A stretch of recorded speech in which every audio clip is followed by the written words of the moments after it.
बिस्मिल्लाहिर्रहमानिर्रहीम। अस्सलाम वालेकुम। मैं सैयद इमरान शफ़क़त आपकी खिदमत में हाज़िर हूँ। आपको याद होगा कि पिछले दिनों एक ख़बर चली थी अफ़वाह की सूरत, और उस अफ़वाह की तरदीद हर तरफ से आई थी और पाकिस्तान की इस्टेब्लिशमेंट की तरफ से भी बड़े तरीके के साथ ये इस बात की नफ़ी की गई थी कि जनरल साहिर शमशाद मिर्ज़ा और जनरल आसिफ गफूर इमरान खान साहब से मिलने गए हैं और सुलह का पैगाम लेके गए हैं जनरल आसिम मुनीर साहब की तरफ से। तब तो ये ख़बर बड़े ज़ोर शोर के साथ जिस तरह आई थी, उसी ज़ोर शोर के साथ इसकी तरदीद की गई थी। पाकिस्तान के कुछ अहम ज़िम्मेदारों ने, जो गवर्नमेंट साइड के थे, उन्होंने इस पर, मैंने भी उनसे रब्ता किया था, तो बड़ी फसाहत के साथ उन्होंने इसकी सख्ती के साथ बड़ी तरदीद की थी और इसको मुस्तरद कर दिया था। लेकिन अब कुछ इशारे इस तरह के मिल रहे हैं कि जिस तरह पाकिस्तान तहरीक इंसाफ के साथ कोई नरमी का बर्ताव है, या पाकिस्तान तहरीक इंसाफ के साथ अब चलने का फ़ैसला है और बादल नखास्ता चलने का फ़ैसला है। यानी कि पाकिस्तान तहरीक इंसाफ के वो लोग जो उनके हमायत याफ्ता थे वो आ चुके हैं। 92 सबसे ज़्यादा उनकी तादाद है, और इसको अब एक सियासी हकीकत तस्लीम कर लिया गया है। ये इशारे हैं, और ये जो इशारे हैं, ये ज़ाहिर है कि पाकिस्तान में अगर आप सियासत, सहाफ़त, आपने ये दोनों काम करने हो तो आपको इशारों को डिकोड करना आपके लिए ज़रूरी होता है, इशारों को समझना पड़ता है। इशारा नंबर 1, इमरान खान साहब की तरफ से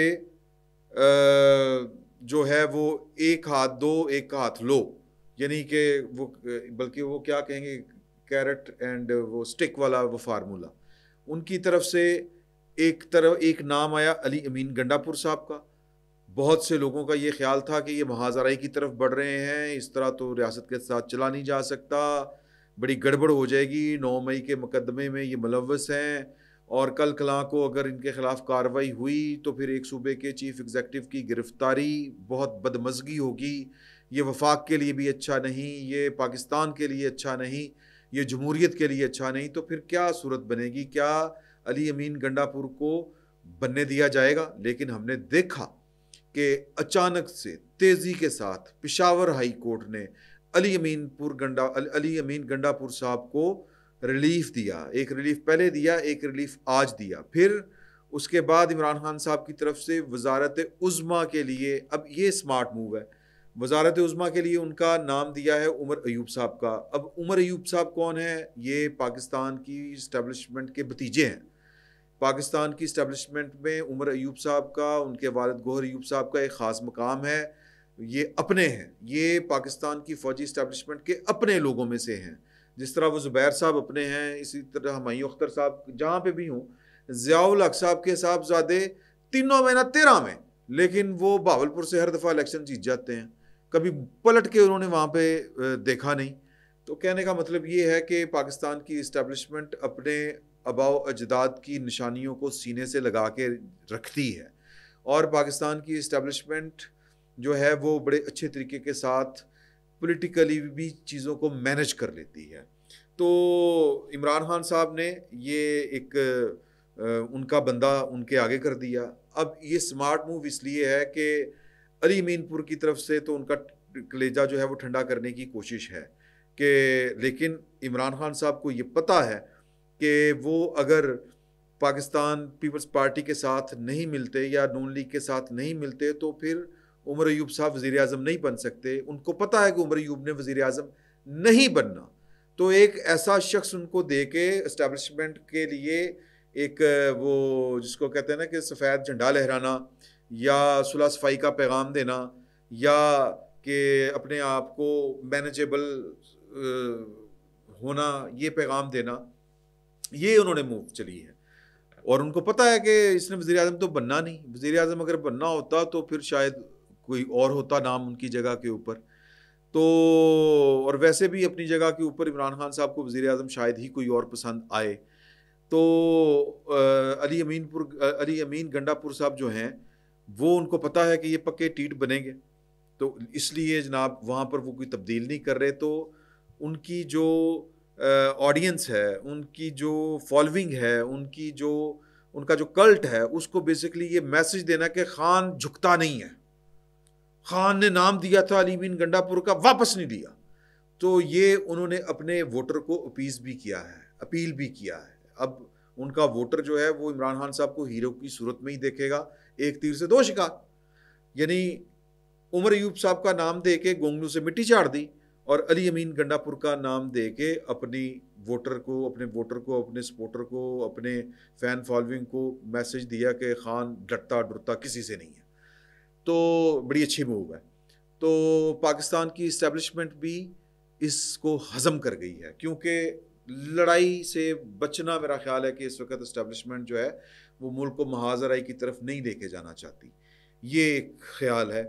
और यूं लगता है कि जिस तरह अगर कोई बाज़ाब्ता तौर पर बैठ के बात ना भी हुई हो, लेकिन एक गैर एलानिया अंडरस्टैंडिंग जो है वो खामोश मोहब्बत जो है, या खामोश मोहब्बत नहीं कहना चाहिए इसको, कहना चाहिए कि वो की कहते हैं उन्होंने, मजबूरी का नाम शुक्रिया, यूं कह लें कि अगर अव्वल तो ये किसी ना किसी लेवल के ऊपर ये बात किसी ना किसी लेवल पर बिलवास्ता तौर पर ही सही कोई ना कोई चैनल के ज़रिए ये बैकडोर डिप्लोमेसी ही क्यों ना सही, ये किसी ना किसी लेवल के ऊपर अंडरस्टैंडिंग ज़रूर हुई है।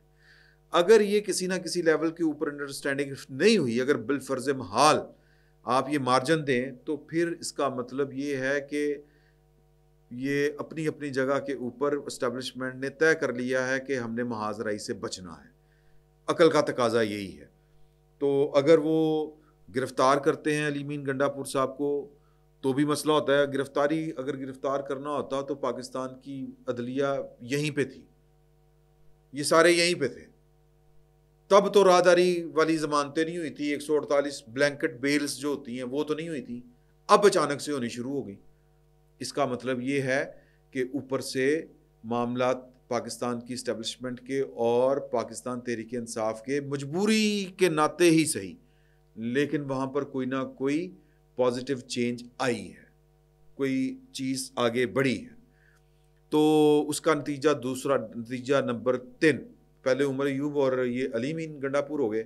नतीजा 3 कि जो फैसल जावेद साहब हैं, ये इमरान खान साहब के चहेते तरीन, मुराद सईद और फैसल जावेद, ये उनके जो हैं वो पप्पू लाडले बच्चे हैं, और इनको ये भी रूपोश थे, ये भी आज सामने आए। और इनको भी जस्टिस इब्राहिम जो चीफ जस्टिस हैं पेशावर हाई कोर्ट के, उनकी अपनी भी मोहब्बतें हैं, वो अपनी जगह के ऊपर हैं। इमरान खान साहब के दौर में गालबन वो भर्ती हुए थे। बहरहाल मैं अदलिया के ऊपर हम क्या बात करें, तो उन्होंने जनाब बेल कटका दी है उनकी भी। उन्होंने तो खैर वो जरताज गुल की भी बेल कटकाई थी, तो उनको राहदारी बेल दे दी है 9 मार्च या 7 मार्च तक, और इस दौरान जो है वो मामला ठीक हो जाएंगे। ये भी एक इशारा है, इशारा नंबर 3, कि किसी ना किसी लेवल के ऊपर मामला पाकिस्तान तहरीक इंसाफ और इस्टेब्लिशमेंट के यसमौल हो गया। इस बात में मतलब यही है। अब इस बात की तस्दीक करने के लिए मैंने आज KPK में अपने एक दोस्त से रब्ता किया, जिनका पाकिस्तान जमीयत उलमा इस्लाम फ़े, उनके साथ बड़ा, मौलाना साहब के साथ उनका बड़ा है वो मामला है, उनको मौलाना साहब तक रसाई है। आप मौलाना के ख़यालात अगर जानने हों, ख़बर हो, कोई चीज़ें हों, तो वो हमें उनसे पता चल जाती हैं। नाम मैं ज़ाहिर है कि उनसे मैंने पूछा नहीं, मैं उनको कोट करूं तो मैंने नाम उनका नाम कोट नहीं कर रहा। उनसे मेरी बात हुई, समझा ये जा रहा है मौलाना साहब की तरफ से कि जनरल आसिम मुनीर साहब, नवाज शरीफ साहब और मौलाना फजलुर रहमान को कुछ सियासतदानों ने मिलके, जरदारी साहब, शहबाज शरीफ साहब और एक पाकिस्तान की अहम शख्सियत ने मिलके इन तीनों को दीवार के साथ लगा दिया। मैं परेशान हो गया, हाफिज साहब भी उन्होंने कहा जी ये अच्छा, वो ये मौलाना साहब का ख्याल है। वो कैसे जी? तो वो उन्होंने कहा कि जी कि चीज़ें कुछ होती हैं कि वो आप कहते हैं कि यहाँ तक जाना है या यहाँ तक स्पेस क्रिएट करनी है। समझा ये जा रहा है कि जो अमेरिका का दौरा था जनरल आसिम मुनीर साहब का, उसमें DGISI भी वहाँ पर थे, और भी जाहिर है कि जनरल साहब की जो टीम है इस्टेब्लिशमेंट, फ़ौजी कमांड जो है वो हाई कमांड, ब्रास क्या उसको कहते हैं, ब्रास क्या कहते हैं, पता नहीं कुछ कहते हैं, top brass, sorry top brass जो थी वो वहाँ पर थी, और आपको पता है कि वो काफ़ी दिन वहाँ पर रहे। अब यहाँ वाले जो जिन्होंने ताज़ी ताज़ी चोट खाई है, कुछ तो नाजुक मिजाज हैं हम भी हैं, मैंने वो याद आ गई,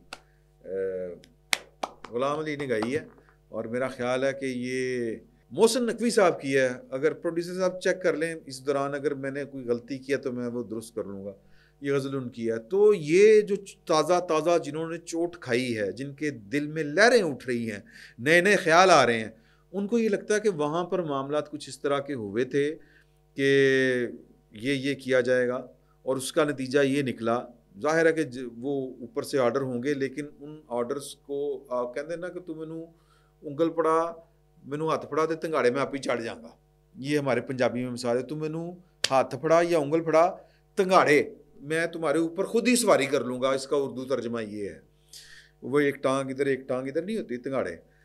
तो उनका ये कहना है, मौलाना साहब के एक जो कुर्बो जवार में लोग पाए जाते हैं, कि मौलाना साहब का ये कहना है या उनकी समझ है, और मौलाना साहब की सियासी बसीरत तो बहरहाल है, कि उन्होंने एक ख़ास सर्टन लेवल तक कहा होगा, लेकिन हमने तो एक बात की, उन्होंने कमाल कर दिया। शेर तो शेर आ रहे हैं मैनू, वो शेर ये है कि मुमकिन फैसलों में एक फ़ैसला हिजर का भी था, हमने तो एक बात की, उसने कमाल कर दिया है जी।